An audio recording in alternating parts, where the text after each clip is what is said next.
उत्तर Korea, ये नाम सुनते ही दिमाग में अक्सर मिसाइलें और सैन्य परेड की तस्वीरें आती हैं, है ना? पर आज हम इन सुर्खियों से ज़रा आगे बढ़कर देखेंगे।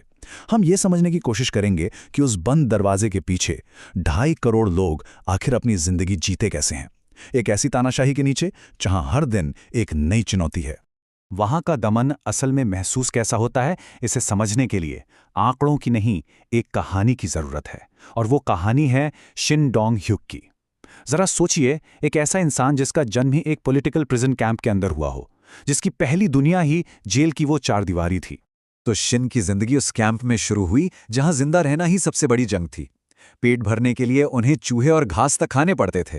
और फिर सिर्फ 13 साल की उम्र में भूख ने उनसे एक ऐसा काम करवाया जो कोई सोच भी नहीं सकता। उन्होंने अपनी ही मां और भाई के भागने के प्लान के बारे में गार्ड्स को बता दिया, सिर्फ इस छोटी सी उम्मीद में कि शायद उन्हें थोड़ा ज्यादा खाना मिल जाएगा। और उस एक उम्मीद का नतीजा बेहद क्रूर था। उन्हें अपनी आंखों के सामने अपने ही परिवार को मरते हुए देखने के लिए मजबूर किया गया। बात यहीं खत्म नहीं हुई। इसके बाद 6 महीने तक उन्हें बुरी तरह टॉर्चर किया गया, तड़पाया गया। लेकिन किसी तरह 2005 में वो उस नर्क से भाग निकलने में कामयाब हो गए। अब सवाल ये उठता है कि शिन उस कैंप में था ही क्यों?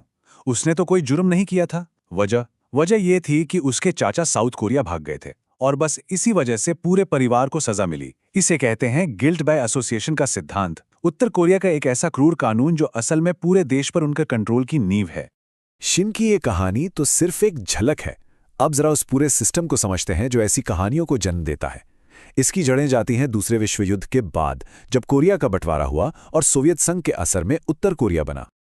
और तभी से शुरू हुआ किम राजवंश का दौर। दादा, फिर बेटा और अब पोता। 3 पीढ़ियों से सत्ता एक ही परिवार के हाथ में है और सरकार का बस एक ही मकसद है, किम परिवार का राज बना रहे, चाहे इसके लिए अपने ही लोगों की बलि क्यों ना चढ़ानी पड़े। अब इतने बड़े देश पर कंट्रोल रखने के लिए एक सिस्टम चाहिए, है ना? तो उन्होंने बनाया सोंगबुन सिस्टम। ये एक तरह की सोशल रैंकिंग है जो जन्म से ही मिल जाती है, और कोई किस हिस्से में है यही तय करेगा कि उसे कैसा घर मिलेगा, क्या नौकरी मिलेगी, यहां तक कि कितना खाना मिलेगा और इलाज कैसा होगा। मतलब पूरी जिंदगी जन्म से ही तय हो जाती है।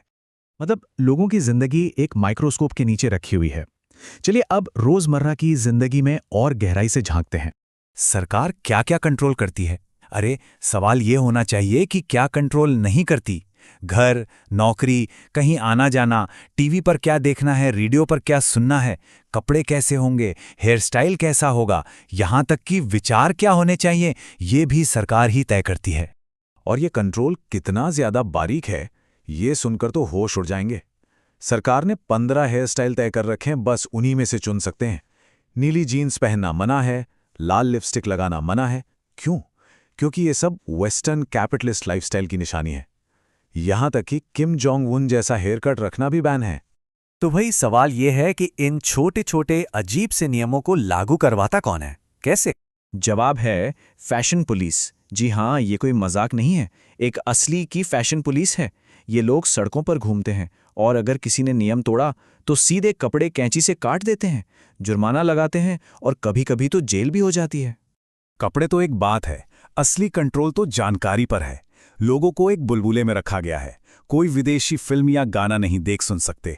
टीवी पर सिर्फ सरकारी चैनल आते हैं। पता है, लोगों के फोन अपने आप रैंडम स्क्रीनशॉट लेकर सरकार को भेजते हैं। इंटरनेट के नाम पर बस एक बंद इंट्रानेट है जिसमें गिनती की कुछ वेबसाइट्स हैं और उसे भी एक लाइब्रेरियन मॉनिटर करता है। लेकिन कहते हैं ना, हर दीवार में कोई ना कोई दरार जरूर होती है। इस लोहे जैसे कंट्रोल वाले सिस्टम में भी अब दरारें दिखने लगी हैं। और हैरानी की बात यह है कि इस बदलाव की मशाल महिलाओं ने थाम रखी है। हुआ ये कि 1990 के दशक में जब देश में भयानक अकाल पड़ा तो सरकार लोगों का पेट नहीं भर पाई। तब लोगों ने, और खास तौर पर औरतों ने, जिंदा रहने के लिए खुद रास्ते निकाले। उन्होंने छोटे छोटे लोकल ब्लैक मार्केट शुरू किए जिन्हें जंगमाडांग कहते हैं। और इन बाजारों ने सब कुछ बदल दिया। आज आलम यह है कि घर की 70% कमाई इन बाजारों में काम करने वाली महिलाओं से आती है और मर्दों की जो सरकारी नौकरी है उससे सिर्फ 30%। मतलब उनकी तनख्वाह की अब कोई खास कीमत ही नहीं रही। ये बाजार सिर्फ सामान बेचने की जगह नहीं रहे, ये जानकारी के भी अड्डे बन गए हैं। यहीं से यूएसबी स्टिक्स पर विदेशी फिल्में और गाने देश के अंदर आते हैं। ये आंकड़े देखिए, 81% लोग जो देश से भागे उनके पास यूएसबी थी, और उनमें से 98% यूएसबीज में अवैध यानी बाहरी दुनिया का मीडिया था। मतलब सरकार का प्रोपेगेंडा अब उतना काम नहीं कर रहा। और यही एक अजीब सी बात होती है, सिस्टम में भ्रष्टाचार घुस गया है। वैसे तो ये एक बहुत बड़ी समस्या है, लेकिन इसी की वजह से लोगों को थोड़ी सी आज़ादी मिल जाती है। वो अधिकारियों को रिश्वत देकर छोटे मोटे नियम तोड़वा लेते हैं और अपनी जिंदगी थोड़ी आसान बना लेते हैं।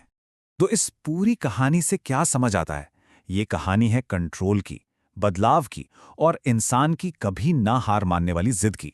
इसे ऐसे देखिए, एक तरफ हैं सरकार के कंट्रोल के खंभे, डर, सोंगबुन सिस्टम, झूठा प्रचार, और दूसरी तरफ हैं बदलाव के बीज, लोगों की आर्थिक आज़ादी, बाहर की दुनिया की जानकारी और धीरे धीरे पनपता आपसी भरोसा।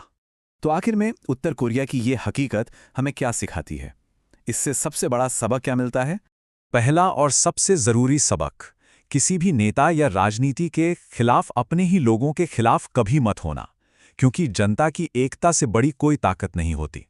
और दूसरा सबक, अपनी जिंदगी का कंट्रोल, अपनी जिंदगी के फैसले लेने की ताकत कभी भी किसी सरकार या अथॉरिटी के हाथ में पूरी तरह मत सौंपना।